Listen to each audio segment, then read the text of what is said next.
Previously on the immune system, we talked about how our skin, blood, and white blood cells keep us safe if we get a cut. But there's a lot we haven't talked about yet, because there's so much more that happens after that. The adaptive immune system is set right into action after the innate immune system. Here are a few differences between the two. What the adaptive immune system lacks in speed, it makes up for with accuracy. This system takes over if the innate system is not able to destroy germs right away. It also remembers the germs after the first encounter. During the second exposure to the same germ, the adaptive immune system is able to respond faster than before. For this reason, you may never get some diseases such as the chickenpox ever again if you already had them once. This is what immunization, or becoming immune, actually means. A vaccine is a product that stimulates a person's own immune system to produce immunity to a specific pathogen, or disease-causing germ. Vaccines may be administered by needle injections, drops into the mouth, or sprayed into the nose. When you get a vaccine, it's like seeing a person's picture and then being able to recognize them even if you've never met that person before. Vaccines work kind of the same way. This is how you get immunity from vaccines. But let's start from the beginning. From the time you're born. Baby Pete here was born just a day ago. As a newborn, his immune system's memory is pretty blank. He has yet to encounter any real germs in his environment, so his body needs to be exposed and learn how to fight germs off. Some of his mom's pre-made antibodies are passed to him through her breast milk, but these only stay a short while until Pete has made enough of his own antibodies. But what are these antibodies that Pete is drinking in his milk? As we talked about before, recognizing self from non-self is a very important feature of the immune system. If your own cells can't be distinguished from foreign cells, the body begins to attack itself. This is what causes autoimmune disorders such as type 1 diabetes, lupus, and rheumatoid arthritis.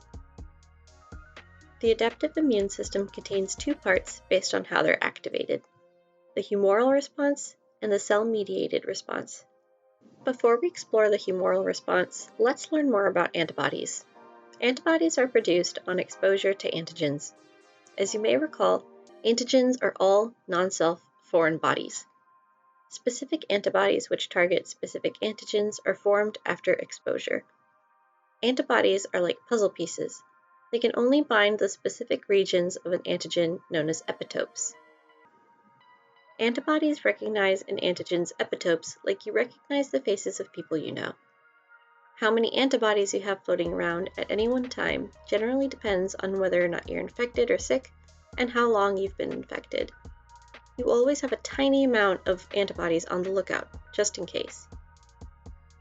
So when baby Pete receives his mom's antibodies, they protect him for a short while he builds up his own immune system. This is also why baby Pete starts getting his vaccines as early as the first or second month of life.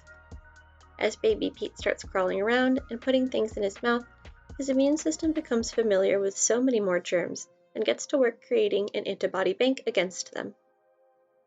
Okay, so we know exposure to an antigen leads to production of antibodies, but how exactly does this happen? T cells play a very important role in the humoral response, and they're responsible for producing antibodies when they come in contact with an antigen. Antibodies have three different roles based on where germs and pathogens are in relation to your own cells. Neutralization, when antibodies cover the pathogen and prevent it from entering your healthy cells. Opsonization, where the antibodies bind to the pathogen and set out a red alert to call cells like neutrophils and macrophages that eat up the pathogen. And the third function is where they break down the pathogen on their own from the outside. T cells are also white blood cells which originate in the bone marrow and mature in the thymus.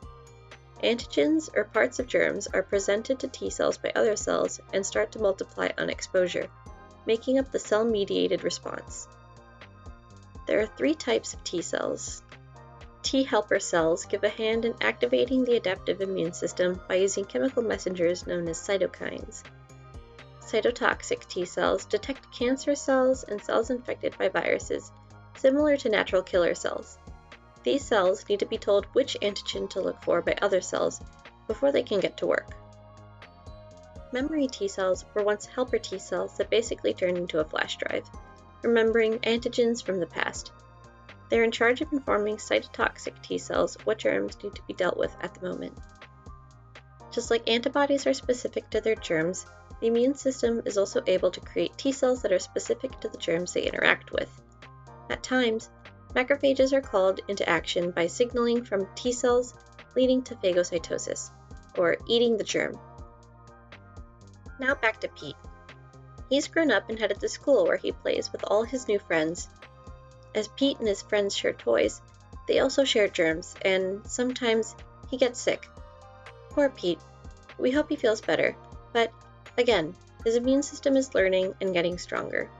So the next time he comes into contact with certain germs, he can fight them off faster and maybe he won't get sick.